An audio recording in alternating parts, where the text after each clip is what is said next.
Do you like sci-fi movies? And do you find yourself wondering if the futuristic weapons your favorite characters carry could actually exist? Well, stick around. You're in the right place. This channel was made for you. Hello and welcome to Hollywood Guns. I'm your host Wilson. Whether you're into action flicks, classic thrillers, or unforgettable TV shows, this is the place where movie magic meets real-world firearms. In 1986, James Cameron, fresh off redefining sci-fi action with The Terminator, somehow followed Ridley Scott's original Alien with an even better masterpiece. It was gritty, it was relentless, it was Vietnam in space, as he called it. A war movie wrapped in the skin of a sci-fi horror film. And at the heart of it all was a weapon unlike anything we'd seen before. Not the polished chrome of 1970s sci-fi, not a laser pistol with blinking lights. This was military hardware, dirty, loud, and brutally efficient. A rifle that could shred a corridor with a wall of armor-piercing fire, then with a quick pump turn its underslung grenade launcher on anything foolish enough to get close. A weapon with a glowing digital counter that ticked down each shot, using ammo scarcity as another tool to ratchet up audience tension, reminding you that in this fight, every round counts. It was the right arm of the Colonial Marines, the line between humanity and extinction, designed for survival against the deadliest enemy in the galaxy. This is the real deal. A screen-used M41A Pulse Rifle from Aliens.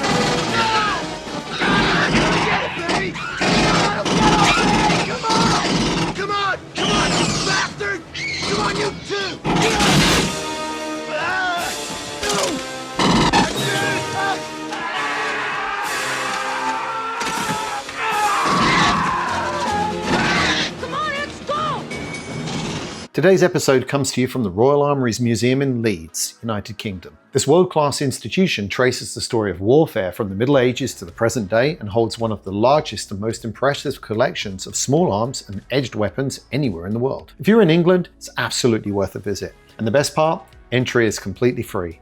So, a huge thanks to Jonathan Ferguson and the entire Royal Armouries team for giving me access to film here. And while you're on YouTube, be sure to check out their own excellent channel for more first-class firearms history and behind-the-scenes content. Background and history. In the world of Aliens, the M41A Pulse Rifle is the signature arm of the United States Colonial Marine Corps, a 22nd century workhorse designed by retired Marine Jonathan LaForce and manufactured by Armat Battlefield Systems. Officially adopted in 2171, it fires a 10x24mm caseless armor-piercing and explosive round from a high-capacity magazine. Its rate of fire is around 900 rounds per minute, and it has a 4-round burst as well as fully automatic settings. Its effective range is 500 meters, but we don't see it deployed in the movie at anywhere near that. The magazine is rated for 99 rounds, but Marines routinely load to 95 in order to avoid feed issues, which is why on screen the ammo counter never goes higher than 95. A pump-action 30mm grenade launcher sits under the barrel, and the rifle's battery-powered digital display keeps track of every shot. In the real world, the M41A was brought to life by British armourer Simon Atherton of Bapty & Co. for director James Cameron. Atherton built a fully functional hero prop by combining the upper receiver of a Thompson M1A1 submachine gun, a cut-down Remington 870 shotgun for the pump action, and a SPAS 12 shotgun's ventilated heat shield and forend to give the grenade launcher its distinctive look. These were wrapped in a custom machine shell fitted with a telescoping stock and a working LED ammo counter. Atherton created only one fully functional M41A that shoots both bullets and shotgun shells, and that is believed to be in the possession of James Cameron's personal collection. He also created several other guns that just had working Thompson uppers and dummy shotgun lowers, like this one, and also several rubber stunt versions because the full rifle was heavy and unwieldy for actors to carry on screen. Movie gun versus this example. Normally, this is the part of the video where I compare the movie prop to my example, but in this case, this is the movie prop. So instead, let's take a quick detour to look at two of the other sidearms we glimpse in Aliens. First up, the Heckler & Koch VP70.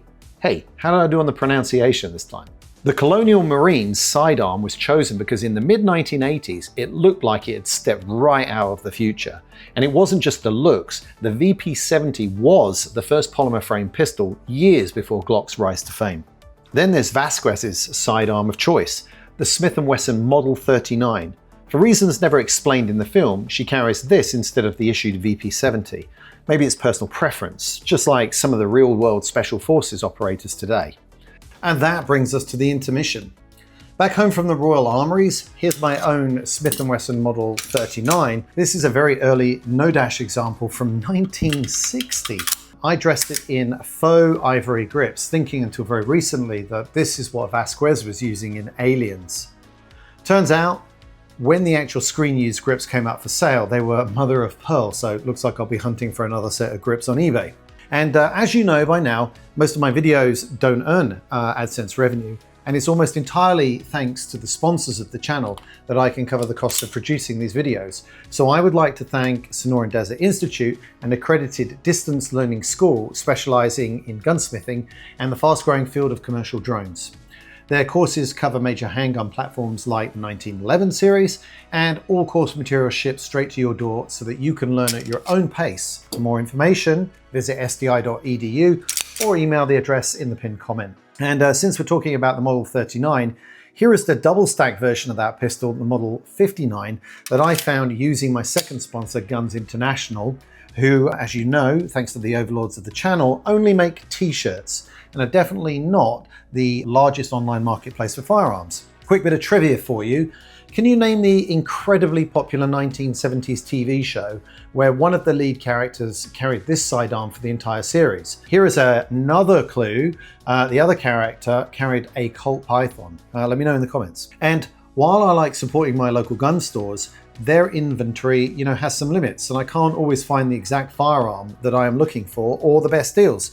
So Guns International connects me with thousands of dealers across the country where I can see detailed listings and photographs, and I can browse, ask questions, and buy with confidence, shipping my purchases safely to my local FFL.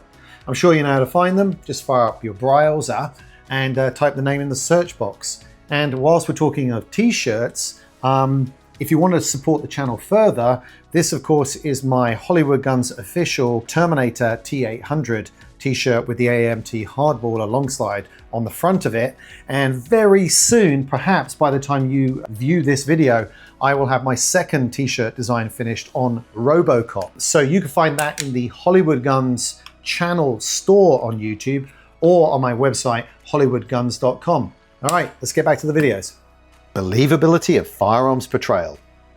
On Hollywood Guns, I normally grade accuracy of firearms portrayal, how realistically a film portrays a real-world firearm. But with fictional sci-fi guns, there's no real-world counterpart to compare against, yet. So I'm introducing a brand new system. The Believability score is a 3-category scale to measure how well a fictional weapon sells its presence in its universe and its story. And here's the breakdown. Number 1. Design and world fit. Does the weapon look, sound, and function like it belongs in its universe? Does it feel like plausible advanced technology? Number 2, actor and handling tactics. Do the actors handle it convincingly? Does it look and feel real in their hands? And finally, cinematic impact and cultural legacy. Does it deliver unforgettable moments, inspire fan devotion, and feel worthy of cinematic legend?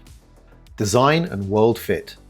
The Pulse Rifle nails this category, and much of the second half of Aliens is built around showing the audience its capabilities and limitations. From the moment Hicks introduces it to Ripley, the script gives us just enough technical detail to sell its future plausibility. Hey, I want to introduce you to a personal friend of mine. This is an M41A Pulse Rifle, 10mm, an over and under 30mm pump-action grenade launcher. Hicks describes caseless armor-piercing explosive ammunition, a real 1980s concept most famously used in the H&K G11. Caseless rounds are smaller and lighter than today's cased ammo, meaning the rifle can carry more, up to 99 rounds per mag. That's more than triple what a modern M16 or M4 platform can carry, and it instantly sells us on the 22nd century firepower without drifting into Star Trek-style ray guns. Lieutenant, what do those pulse rifles fire? 10mm explosive tip caseless, standard light armor piercing round. Why? Look where your team is. They're right under the primary heat exchangers. So? So, if they fire their weapons in there, won't they rupture the cooling system? Yeah, she's absolutely right. So? So what? Look, this whole station is basically a big fusion reactor, right? She's talking about a thermonuclear explosion and adios muchachos. Oh, great. In a briefing scene, Ripley and Gorman warn that firing near the facility's heat exchangers could pierce the walls and trigger a nuclear chain reaction, raising the stakes and reinforcing the idea that, like today's firearms, over-penetration is a deadly concern. The underslung 30mm grenade launcher gets its own moment when Ripley asks what the shells are and Hicks replies, That's a grenade launcher. I don't think you want to mess with that. Throughout the film, we see why. Vasquez sheds xenomorphs at close range, and later Ripley tosses an entire bandolier into the Queen's nest for a massive explosion.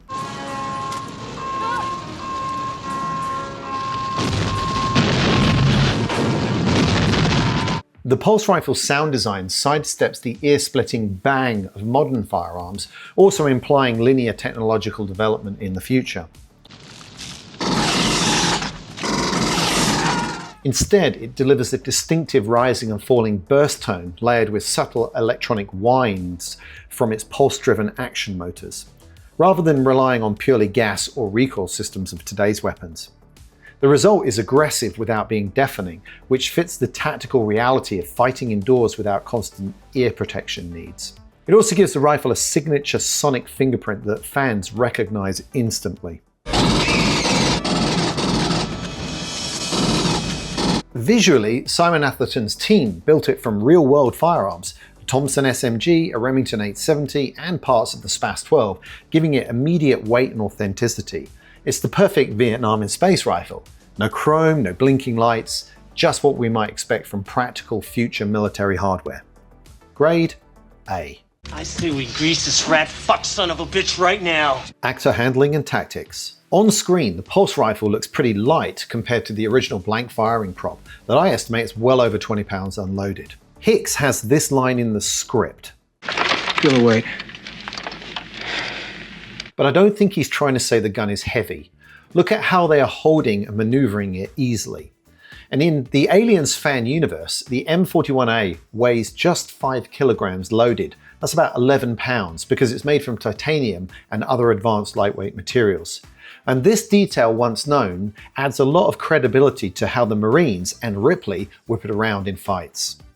Originally, I was ready to call foul on Sigourney Weaver's heroics in the Newt rescue scene. The M41A taped to an M240 flamethrower in one hand, Newt probably weighing about 50 to 60 pounds in the other, all whilst maneuvering, climbing and firing for extended stretches. By my original real-world math, I was thinking that's about 110 pounds of gear and the child against Sigourney Weaver's own 145-pound frame. But now that I know that in the universe, the gun weighs a lot less, and so does probably the flamethrower, that drops the weight that she's carrying down a lot. And suddenly Ripley's last stand becomes physically possible.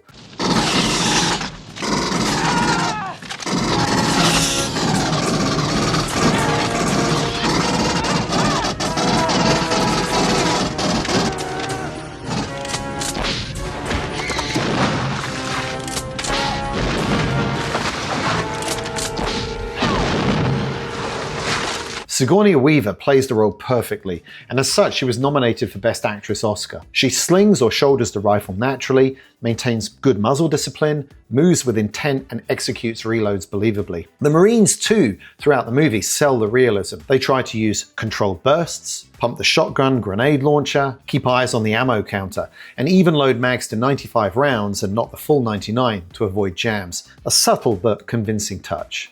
Grade A. Side note, do you think the Academy Awards are a joke? In 1986, Sigourney Weaver's powerhouse performance as Ripley lost the Best Actress award to Marlee Matlin in Children of a Lesser God. Do you remember that? Probably not. cinematic impact and cultural legacy. Nearly 4 decades on, the M41 Pulse Rifle isn't just remembered, it's revered. Fans have built replicas, airsoft clones, and even live firing conversions. Threads on Reddit and prop maker forums rack up hundreds of thousands of likes whenever someone posts a new build. It's more than a prop. It's one of the most iconic sci-fi weapons ever put on film, and a huge reason Aliens is remembered as one of the greatest sci-fi action movies of all time. Canonically, the Pulse Rifle is the logical evolution of the M16 and M203 combination, bridging familiarity with today's weapons against futuristic combat. Its influence extends deep into gaming as well. Aliens, Colonial Marines, Aliens vs Predator, and more all help to keep the M41A alive for new generations of fans. Across film, games, and fan builds, it's cemented its place as a pop cultural legend. A final grade A. Okay, he can't make that kind of decision. He's just a grunt. No offense. None taken.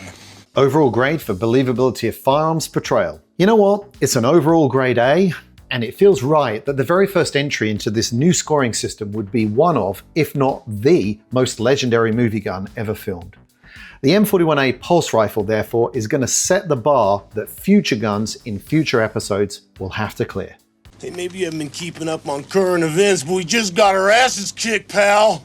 Other movies and scenes the firearm appeared in. When it comes to fictional movie guns, there's an unavoidable truth. They rarely appear outside of their own franchise, unless we're talking sequels, prequels, or shared universes. Star Wars, I'm looking at you, and yes, you're on the list. The M41A Pulse Rifle is no exception. One of its only 2 other on-screen appearances came in the final scenes of Alien 3. This very rifle was repainted black for that film, then restored to the brown Bess finish that you see here before being sold on by Baptiste. And yes, I know, it looks green, but brown Bess is an old British military term, and like many of ours, doesn't really make a lot of sense today. Come on, you, get going. Oh, fuck you. Its other cameo is in Ready Player One, a film built as a love letter to movie and gaming nostalgia. In the Oasis nightclub ambush, Parzival wields Robocop's Auto 9 while Artemis shoulders the Pulse Rifle, placing it alongside the most instantly recognizable weapons in entertainment history. I wanted to include that clip in my Robocop episode, but the platform's content police weren't having any of it, so it got cut. So, if you're seeing the video of Ready Player One right now, I beat them. And if it's just still images, they won again. Once again, a huge thanks to the Royal Armouries Museum for providing the Pulse Rifle, and to SDI and Guns International for sponsoring this video. And if you stayed to the very end, thank you. You're officially a movie gun nerd like me. And I've got a request. On this year's trip to the Royal Armouries, I filmed 4 guns. 3 of them you've seen now, but the 4th, well, that's the Finnish-made Jatomatic SMG, and it only appears in Cobra and briefly in Red Dawn, but I'm fascinated by it. If you are too, drop the word Jatomatic in the comments, and if I see a few thousand of those, I'll make the full episode. And if not, I'll keep that footage in the vault for another time. I'll be back next week with another episode, and until then, as the Colonial Marines would say, We're all in strung out shape, but stay frosty and alert.